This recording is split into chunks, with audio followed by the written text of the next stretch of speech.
Bonjour à tous, bienvenue sur la chaîne de Follow Friday, l'émission qui vous influence. On se retrouve aujourd'hui dans une phase très importante pour la création d'une campagne d'influence. En effet, on va s'attaquer à la recherche et sélection d'un influenceur. Parce que cette étape est très importante, comme vient de vous le dire Julia, parce qu'elle ne se fait pas en un claquement de doigts ni en 5 minutes. Il faut penser à des objectifs bien précis. Et c'est pour ça que nous sommes allés à la rencontre de Déborah Bett, donc qui est une ancienne blogueuse beauté qui a lancé son cabinet il y a 4 ans, donc N Associates, et qui va justement nous donner les clés pour bien rechercher et sélectionner un influenceur.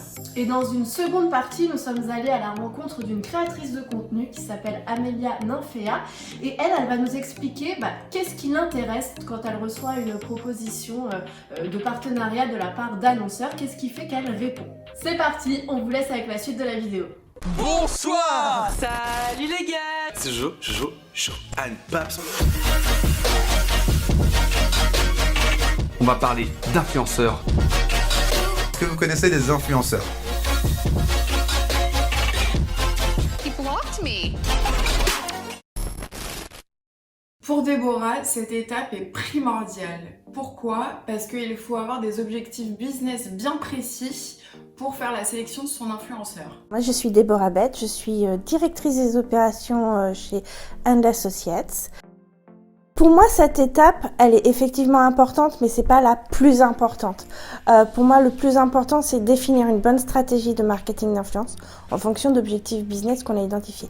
En fonction de la stratégie qu'on aura établie, on pourra alors choisir les influenceurs avec lesquels on souhaite collaborer. À ce moment-là, la sélection devient vraiment, pour le coup, importante puisqu'on doit répondre à un objectif business qu'on va aller mesurer. Donc, la sélection des influenceurs pour leur proposer une collaboration doit se faire avec une approche, on va dire, modélisée, qui répond à des critères assez concrets. Alors, chez nous, de communauté et de niveau d'engagement. En fonction de cet objectif, on sait si on veut des macros, des micros, des influenceurs que sur Instagram, des blogueurs, des youtubeurs, enfin bref, ou si on fait un mix de tout ça parce que ça a plus d'intérêt. Est-ce qu'on veut aller chercher des communautés qui sont à côté des communautés de consommateurs évidents qu'on a identifiées?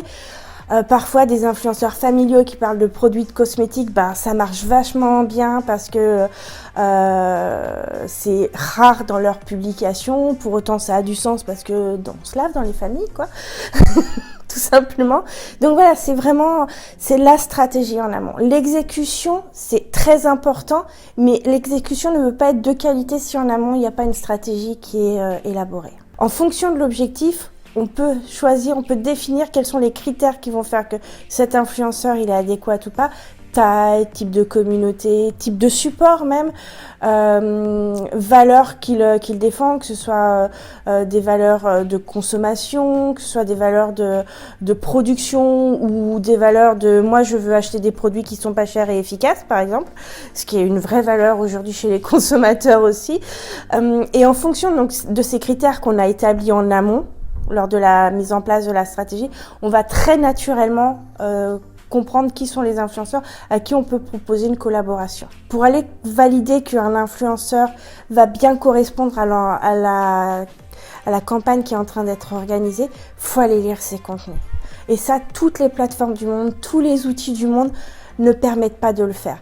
Quand on ne va pas lire les contenus, on est dans de l'à peu près. Et si on sélectionne un influenceur parce que lui, il a répondu, par exemple, quand on est sur une plateforme, il y a une proposition de marque, l'influenceur, il dit, moi, je veux répondre, je veux utiliser. Il y a énormément de réponses qui sont proposées sur les plateformes pour la marque.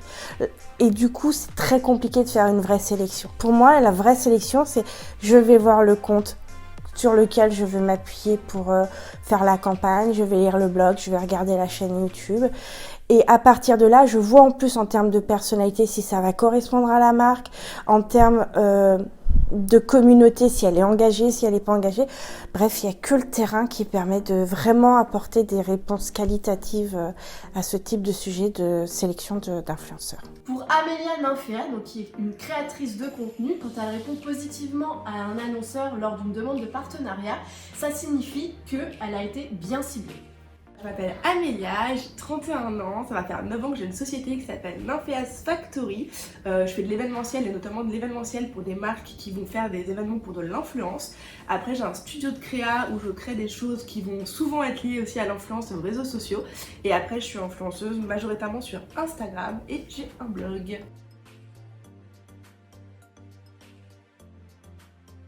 Quand une marque ou une plateforme ou une agence nous contacte, les 3/4 du temps pour un projet d'influence, c'est le plus souvent en accord avec notre ligne éditoriale et notre style photographique, graphique ou même rédactionnel. Cependant, ça n'est pas toujours le cas et même des fois c'est complètement what the fuck parce que tu te rends vraiment compte que les gens n'ont pas pitché, ils n'ont pas cherché qui tu étais, ta manière de travailler ou même juste des choses évidentes de ta vie. Par exemple, ça m'est déjà arrivé qu'on me dise ça serait bien que tu poses avec ton frère sur les photos parce que les marques pensent que Paul est mon frère, enfin les marques, les agences. Ou alors on m'a proposé de louer une voiture de sport hyper neuve en me disant on sait que t'aimes pas le vintage alors que j'avais que des photos avec un van de 40 ans que je venais d'acquérir. Enfin, on m'a proposé je sais pas moi, de faire une campagne pour des lunettes de vue alors que tout le monde sait que je n'en porte pas, de l'alcool alors que tout le monde sait que j'en bois pas, et je pense que le meilleur reste que pour la cigarette. On m'a proposé de faire une campagne qui était faite pour promouvoir en fait les cigarettes électroniques, etc. Sachant que je suis engagée contre la cigarette depuis que j'ai 14 ans et donc je comprends pas très bien parfois, mais le plus souvent quand même, elles font bien leur travail et elles vont bien chercher, peaufiner par rapport vraiment à ton univers, à toutes ces petites choses qui font que bah, c'est toi et pas quelqu'un d'autre. Et je dois quand même dire que souvent je suis même étonnée qu'elles pitchent aussi bien. Quand on reçoit une proposition, les 3/4 du temps par email, pour une campagne, pour un projet d'influence, en fait souvent on va nous présenter un petit peu le projet, nous expliquer l'univers de la marque, nous expliquer ce qu'on attend de nous et rarement le budget. Ça va vraiment être dans un second temps et il y a encore une petite filouterie aujourd'hui qui est qu'il faut qu'on nous demande s'il y a un budget parce que sinon on nous le propose pas. Ça c'est un petit peu un truc assez étonnant, surtout quand les livrables demandés sont vraiment importants, par exemple plusieurs vidéos, des concours, des choses qui vont quand même demander beaucoup de travail ou alors beaucoup d'engagement auprès de ta communauté, parce qu'on le sait tous aujourd'hui, même si le marketing d'influence est très important, il y a aussi un désamour de notre communauté vis-à-vis de ça. Ils en ont marre qu'on soit des plateformes publicitaires, ils en ont marre qu'on n'ait plus ce côté très naturel dans la gestion de qu'est-ce qu'on dit des produits, etc. Et donc je pense qu'on peut rapidement abîmer sa communauté en acceptant trop de projets ou des projets qui sont pas en lien avec notre accord ou nos valeurs profondes. Et je pense que la chose la plus importante pour moi, c'est rester en accord avec l'authenticité et ce qu'on est et vraiment ce qu'on essaye de représenter, parce que être influenceur aujourd'hui juste pour avoir ce côté où tu vas vouloir être connu, ça n'a pas vraiment d'intérêt. L'intérêt c'est d'avoir des valeurs et tu les prônes et c'est ça qui va faire que ça va marcher. Et je trouve que quand tu reçois une campagne, il faut vraiment garder ça à l'idée. N'importe quel montant ne doit jamais toucher ça en fait. Et je pense que c'est ça le plus important. C'est que tes valeurs doivent continuer de transparaître et si c'est en accord avec ça, t'acceptes. Après moi j'aime les projets un peu foufou, j'aime bien quand il y a des voyages, mais pas juste pour le voyage, j'aime l'expérience en fait. J'aime qu'il y ait l'expérientiel autour pour pouvoir le partager aux gens et montrer que finalement aujourd'hui le plus important c'est le souvenir. J'aime dans les projets comme ça, même si le budget est pas très important, peut-être que ça va m'apporter un challenge tellement fort que ça va me permettre de faire évoluer mon idée envers ma communauté, une idée importante. Voilà, moi c'est plutôt en fonction de qu'est-ce que ça va pouvoir générer de plus. Donc pour moi le plus important, si je devais synthétiser, ça serait vraiment que ça reste très en accord avec nos valeurs, avec notre authenticité, qui on est, ce qu'on aime faire, en accord avec ce que la communauté attend, parce que je pense qu'il y a aussi des temporalités. C'est difficile de parler de trucs de Noël en plein mois de juillet, et ça arrive qu'on nous demande de le faire. Donc il y a pas mal de cohérence comme ça, il y a vraiment un souci très important à englober. Et donc après, est-ce que c'est faisable dans les délais, le budget, est-ce qu'il est cohérent par rapport à la charge de travail et aussi l'impact que ça peut avoir sur la communauté, parce qu'il y a aussi des marques qui sont un petit peu touchy et il faut aussi savoir qu'est-ce que ça va générer chez toi et l'impact que ça va avoir et le bad buzz peut-être et la gestion. Et voilà, et en gros je dirais ça. Et est-ce que ça va être amusant et est-ce que ça va être challengeant? Ça arrive assez souvent qu'on reçoive en fait des demandes d'agences ou de marques directement où on a une sorte de bon de commande qui est hyper précis avec vraiment vraiment une ligne éditoriale qu'on nous impose avec des do's, des don'ts, avec des photos, on nous dit ça faut faire ça faut pas faire ça, avec des codes couleurs.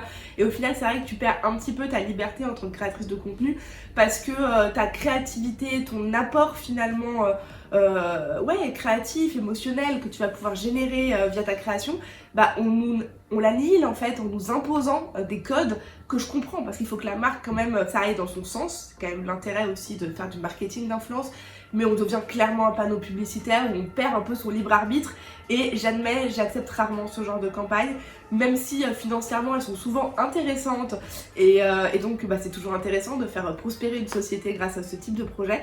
Néanmoins je pense qu'on perd vraiment trop, on est trop enchaîné et je trouve ça gênant et je pense qu'il faut trouver un équilibre entre la création de contenu, la liberté d'expression, la liberté de création, le besoin de la marque, l'importance de la publicité. Je pense qu'il faut avoir une espèce de ligne linéaire comme ça, un peu en vague et savoir aller dans les creux et dans les pleins, mais en tout cas trouver une osmose quoi. Moi si je devais donner un conseil à des marques ou à des agences quand ils vont pitcher des influenceurs, mon idée ça serait en tout premier, c'est un petit peu bête mais juste de s'abonner en fait à cet influenceur et aller lire son blog, regarder un peu ses stories, voir déjà si même son phrasé en story plaît parce que tout le monde ne plaît pas, savoir si sa manière d'écrire dans ses légendes, sa manière de faire les photos peut plaire et je pense qu'il n'y a qu'en connaissant la personne qu'on peut bien faire son travail. Ça m'est vraiment arrivé moi de travailler pour des campagnes, pour des grosses boîtes où je me suis rendu compte qu'en fait les agents qui bossaient pour les marques ne nous suivaient pas et donc me posaient des questions mais qui étaient lunaires et pendant l'événement auquel on était payé pour être là, c'était vraiment très étrange comme situation et je pense que voilà, la première chose c'est vraiment s'abonner, aller lire, faire un travail en profondeur. On fait du DIY mais c'est pas pour autant qu'on fait pas des tutos maquillage, je pense qu'on est des gens relativement complets et je pense que ça ne marcherait pas si on n'était pas pluridisciplinaire et je pense que c'est ça, je pense qu'il faut creuser en fonction de la personne, s'intéresser, prendre un premier contact, voir un petit peu comment ça marche, comment vraiment les gens marchent et après vraiment aller dans cette ligne éditoriale, choisir les gens en fonction de ça, en fonction de leur émotion, de leur aspérité parfois, peut-être qu'au contraire pour une marque un petit peu punchy on va avoir besoin de quelqu'un qui va être plus réactif, qui va être un peu plus invectif en story, en photo, vraiment moi mon idée c'est vraiment du sur-mesure, donc l'idée étant de cadrer en fonction de la personnalité de la personne et ça à mon sens on peut pas le savoir si on pitche pas en fouinant un petit peu sur cette personne là au préalable. Maintenant que nous avons fait la rencontre de Déborah et Amélia, on va donc faire un petit récap sur justement tous les points de vue qui ont été exposés au sein de ce numéro. La première chose à prendre en compte, c'est la définition d'objectifs business. Si vous avez des objectifs business établis, la section d'un influenceur sera beaucoup plus facile.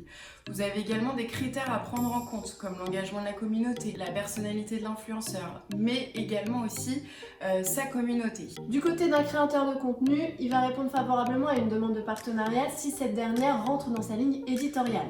Il va aussi s'y intéresser si la demande sort un peu de l'ordinaire et va lui permettre d'exprimer sa créativité. Et voilà, ce numéro est terminé, j'espère qu'il vous a plu. On se retrouve donc le mois prochain pour justement une nouvelle thématique. D'ici là, n'hésitez pas à vous abonner, à liker, à commenter et à partager la vidéo aux personnes qui seraient susceptibles d'être intéressées par cette thématique. Et nous, on vous dit au mois prochain. À bientôt! Salut!